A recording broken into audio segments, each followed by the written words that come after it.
By the Montana Television Network. Montana This Morning continues on Montana's news leader. With the new year comes some dangerously low temperatures. I'm Mo Lalengi in Washington with a look at a nationwide freeze. Good Tuesday morning, good cold Tuesday morning, Southwest Montana. We do have some teens and 20s below. Matt has that local, but meantime, almost the entire nation currently experiencing freezing cold temperatures this morning. That's right. In the Midwest and in the South, areas not used to such a cold snap. Those extreme temperatures are causing some extreme difficulties. Mo Lalengi has more. 90% of the nation started 2018 with temperatures below freezing, causing all sorts of dangerous conditions. These are firefighters in Nahant, Massachusetts, fighting flames while icicles form on their helmets and rungs of their ladders. The water freezes on our equipment, on our air packs, on our masks.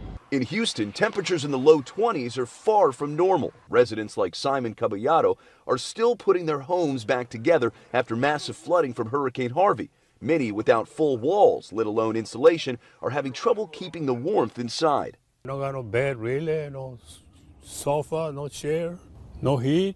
Public schools in Indianapolis are closed because of the extreme temperatures. Over at the Wheeler Mission Shelter, it's a mad rush trying to get the homeless off the streets. This weather's not just, cold, it's deadly.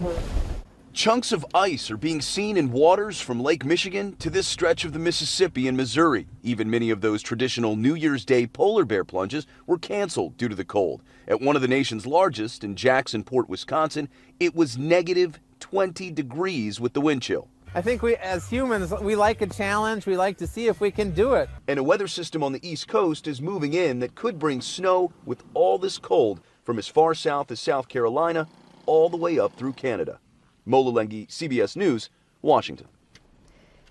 Now, several big cities reported records of around 100 years old that fell in the last few days. Most notably, Omaha, Nebraska, which broke a 130-year-old New Year's Day mark of 20 degrees below zero. Wow. That's pretty cold for Omaha, Nebraska. Yeah. That's pretty cold outside right now, Matt, as you step in to join us.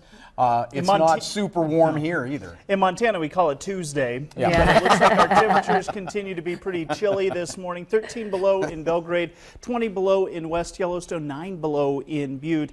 But we do have some warmer temperatures on the way. We should be into the teens and 20s by the mid to late part of the afternoon for most of the area. Look at the thick fog in the mining city this morning. It is a rough one in uptown Butte to start the day. We're going to talk about the potential of a slight warm-up heading our direction. Also some snow by the weekend. Your complete forecast, of course, coming up in just a few minutes. Thank you, Matt. Now, another avalanche happened over the weekend on Saturday, located on Mount Jefferson near Island Park, Idaho, and the Montana-Idaho state line. MTN's Kenneth Webb has this exclusive report on why the snowmobiler escaped with his life. A group of snowmobilers witnessed their friend Clark Johnson trying to high mark a steep side of a mountain when an avalanche occurred, burying Johnson along with his snowmobile. Luckily, his friends were there when it happened. His partners were able to respond quickly and dig him out, and he was okay. Some reasons he was able to be recovered quickly and survive is because they had the proper rescue gear. He had an avalanche airbag pack, which helped him stay closer to the surface. We don't know if they had beacons, but his partners did have shovels, and were only exposing one person at a time to that slope. So he was the only person caught, and they were there and able to get to him quickly and dig him up. The conditions over the weekend were favorable for avalanches, as avalanche warnings were posted all throughout southwest Montana Saturday. So anyone who's traveling in the backcountry should start with checking out the avalanche advisory and current weather and snow conditions, and make a plan for the day based on that, whether it be avoiding avalanche terrain altogether or picking out specific slopes they're going to avoid.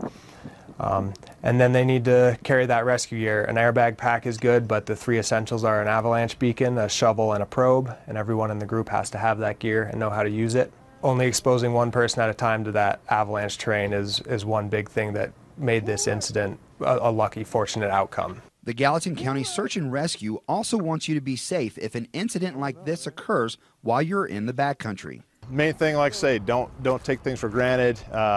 You never know. I mean, it's a beautiful day. Sun is shining.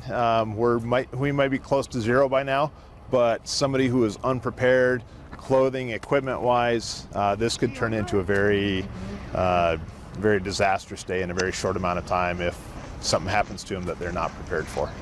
Get his face. Get his face. Just clear his face and get his mouth. Get your fingers in his mouth if he can't talk. Reporting from Gallatin County, Kenneth Webb, MTN News. In other snowmobile news, snowmobiler from Minnesota was out in the Lulu Meadow area near Cook City Sunday, according to Deputy Tad Dykstra with Park County Search and Rescue. 25-year-old male was doing some tricks when he lost control of his snowmobile, fell off a 15-foot ledge. Now, due to the seriousness of his injuries, he was airlifted to the Livingston Healthcare Facility. National Park Service, Mammoth Ambulance, and West Park Ambulance out of Cody, Wyoming all responded to the injured snowmobile. He is recovering from non-life-threatening injuries. And some other headlines for you on your Tuesday morning. A Gallatin County Sheriff's vehicle was totaled after a tractor trailer crashed into it on Saturday morning. The deputy had responded to an accident on the Bozeman Pass on Interstate 90 and was parked behind it to protect that scene. The driver who was involved in the accident was sitting in the deputy's car when the semi-truck slammed into the back of it. Now, fortunately, no one was injured when that vehicle was totaled. A second sheriff's office car totaled in December while trying to protect crash scenes on the interstate. Political news this morning, three-term Montana State Representative Tom Woods of Bozeman is dropping out of the race to try to win the Democratic nomination for Montana's U.S. House seat. In a post to supporters, Woods says he can't afford to stay in the race. He says, quote, "A couple of the other candidates have raised hundreds of thousands of dollars, well over 10 times what I have been able to raise," end quote. Woods says he would have to go into debt to finance the race and says he cannot do that.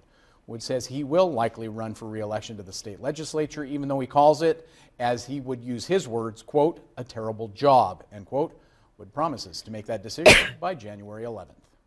Now, here's the question. What is your New Year's resolution? If cutting down on spirits was one of them, you're in good company. Macy Jenkins reports on the digital this week on what's the hot trending topic. Could you give up drinking for the month of January? Yes, I could give up drinking for the month of January. Oh, no, that's boring. But setting the drinks aside is one of the most popular New Year's resolutions. The hashtag Dry January is all over social media with photos and videos suggesting ways to stay busy that don't involve drinking. I don't know if it would be worth it, but I mean, maybe for an alcoholic, possibly. So I asked Dr. Daniel McCrimmins, does giving up alcohol for a month do any good? It depends upon how long that chronic state of drinking had been. USDA dietary guidelines define moderate drinking as 1 drink a day for women and 2 drinks a day for men. And giving that up could mean repairs to your liver, a boost to your memory, and a reduction in anxiety. But Dr. McCrimmins also says making permanent changes takes more than 30 days. If you take time off from drinking, you have some mild repair.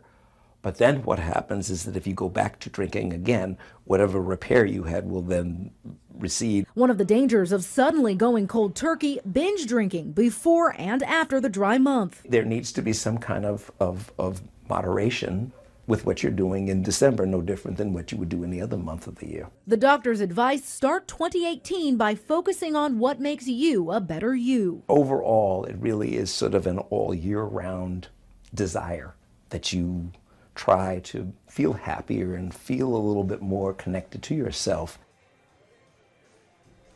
Those are some pretty helpful tips. Absolutely. Yeah. Absolutely true. For them. Stay with us. Coming up after a break, it's your Montana Made Product of the Week. Stunning stained art glasswork. You don't want to miss this. But first, let's check in with Bianna Goladraga with a look at what's coming up at 7 on CBS This Morning. Ahead on CBS This Morning, we're tracking dangerously cold weather across the country. We'll take you to Niagara Falls, which is partially frozen. Plus, a new study is out on the pressure teenage girls feel to send explicit pictures to teenage boys. Psychologist Lisa DeMoore is here on Teen Sexting. We'll see you at 7.